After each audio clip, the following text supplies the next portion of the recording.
বিবাহিত হয়েও এক অবিবাহিত ছেলের প্রেমে পড়েছিলাম। এখন হয়তো ভাবছেন কেমন মেয়ে রে বাবা, বিবাহিত হয়ে অন্য একজন অবিবাহিত পুরুষের প্রেমে পড়ে। আমি বলি হ্যাঁ পড়ে। দিনের পর দিন স্বামীর অবহেলা আর কষ্ট পেলে মানুষ সুখ খুঁজতে চায়, ভালো থাকতে চায়। প্রত্যেকটা মানুষ সুখে থাকার গাঙাল। স্বামী যদি ভালোবেসে আগলে রাখে তাহলে বউ তো সময়ই পাবে না অন্য কারো জন্য। স্বামীর 6 মাসে একদিন ঘুরতে নিয়ে যাওয়ার সময় নেই, 10 দিনে একদিন বউকে সময় দেওয়ার সময় নেই। বউয়ের জন্য চুরি, চকলেট, ফুচকা খাওয়া এসব ন্যাকামি মনে হয়। তাহলে তো এই সুখগুলো খুঁজতে নারী অন্য পুরুষ খুঁজবেই। সারাদিন অফিস শেষে তাড়াতাড়ি বাসায় এসে কই বউকে নিয়ে সময় দিবে, সাথে হাঁটবে, জ্যোৎস্না দেখবে, বৃষ্টিতে ভিজবে, তা না, আড্ডা দেয় চায়ের দোকানে বন্ধুদের সাথে। বাসায় আসে রাত 11টায়, এসে আবার ফোন টিপে। ওর সাথে ঠিকই চ্যাটিং করে, কিন্তু বউয়ের সাথে কথা বলারই সময় নেই। অফিস থেকে আসার সাথে সাথে বউ চা, কফি, শরবত যেটা লাগবে সেটাই হাজির করে। সারাদিন অপেক্ষার পর বর যখন আসে আমি চাই সে আমাকে নিয়ে ব্যস্ত থাকবে, কিন্তু সে তার জগৎ নিয়েই ব্যস্ত। সেই জগতে আমার কোনো স্থানই নেই। এইদিকে আমি তাকে আমার পুরো জগৎটাই ভাবি। ডাক্তারের কাছে যাওয়ার সময় আমি চাই সে আমার সাথে যাক। বিয়ের 8 বছর হয়ে গেল, এখনো মা হতে পারলাম না। সবাই কান ঝালাপালা করে দিচ্ছে, বাচ্চা নিচ্ছ না কেন, নাকি কোনো সমস্যা। আমার বরের কোনো হেলদোল নেই। সব জায়গায় আমাকে অবহেলা করে, মানুষের সামনে অপমান করে, খুব ছোট করে কথা বলে, বাবা মা তুলে গালাগালি করে।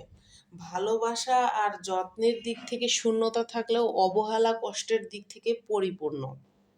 মাসের পর মাস যাচ্ছিল, স্বামীর সাথে সম্পর্ক খারাপ থেকে আরো খারাপ হয়ে যাচ্ছিল। হঠাৎ একদিন একটা ছেলের ফ্রেন্ড রিকোয়েস্ট, তার আইডি ঘুরে আসলাম, দেখলাম ছেলেটা খুব স্মার্ট, সুন্দর, দারুণ দারুণ সব পোস্ট করেছে। তার লেখাগুলোর মধ্যে অসাধারণত্ব কিছু ছিল যেটা আমায় খুব টানতো। ছেলেটা আমায় মেসেজ করতো, আমিও করতাম। একটা সময় তার সাথে আমার বন্ধুত্ব তৈরি হয়। তার মজার মজার সব জোকস আমায় খুব হাসাতো। ফোনটার প্রতি আকর্ষণ বেড়ে গেল, হাত থেকে ফোনটা রাখতেই ইচ্ছা করে না। ছেলেটা আমাকে খুব বুঝতো, আমি কিছু বলার আগেই সব বুঝে ফেলতো। আমি কি পছন্দ করি, আমি কি করলে খুশি হই, কোথায় আমার আনন্দ, সব সব কিছু ও জানতো। কোনো কিছু চাওয়ার আগে সেটা ও আমার বাসার ঠিকানায় পাঠিয়ে দিত। কখনো ফুল, কখনো চকলেট। মনে মনে এরকম একজন জীবনসঙ্গী চেয়েছিলাম। আমার বর কখনোই আমাকে বোঝেনি, কখনোই জানতেও চায়নি আমি কি চাই। একই বিছানায় থেকেও আমাদের মাঝে কত দূরত্ব, আর ওই ছেলেটা আমার থেকে কত দূরে থেকেও ও যেন আমার শরীরের অংশ হয়ে উঠেছে। আস্তে আস্তে ভালো লাগা থেকে আমাদের মাঝে ভালোবাসার সৃষ্টি হয়। মাটিতে একটা চারা বুনলে সেটাকে মানুষ কতটা যত্ন করে, একটু একটু করে বড় করে তোলে। তার জন্য সেখানে পানি দিতে হয়, সার দিতে হয়। ঠিক সেইভাবে সম্পর্কটাকে আগলে রাখতাম দুজনে।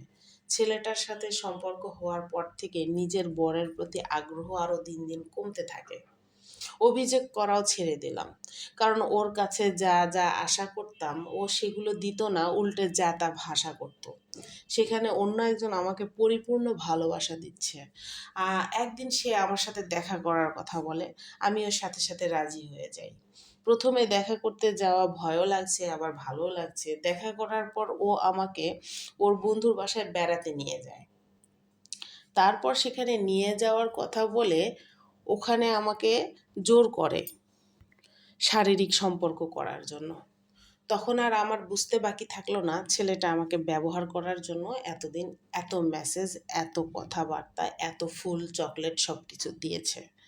ওখান থেকে আসার পর নিজেকে ঘৃণা লাগতে শুরু করলো। জীবনে আসা 2জন পুরুষই আমাকে ঠকালো, 2জন পুরুষই বুঝলো না আমি কি চাই। স্বামীর কাছে অবহেলা পাওয়ার পর আরও একজন চিটারের পাল্লায় পড়ে জীবনটাই শেষ করে ফেললাম।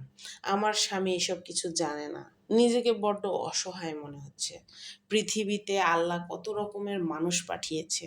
ছেলেটা আমার সাথে আর যোগাযোগ করে না, সিম চেঞ্জ করেছে, মেসেঞ্জারও ব্লক করে রেখেছে। সব পুরুষই এক। এখন আমার কি করা উচিত? এই লেখাটা একটা আপু আমাকে মেসেঞ্জারে পাঠিয়েছে। গল্পটা কেমন লাগলো অবশ্যই কমেন্ট বক্সে জানাবেন।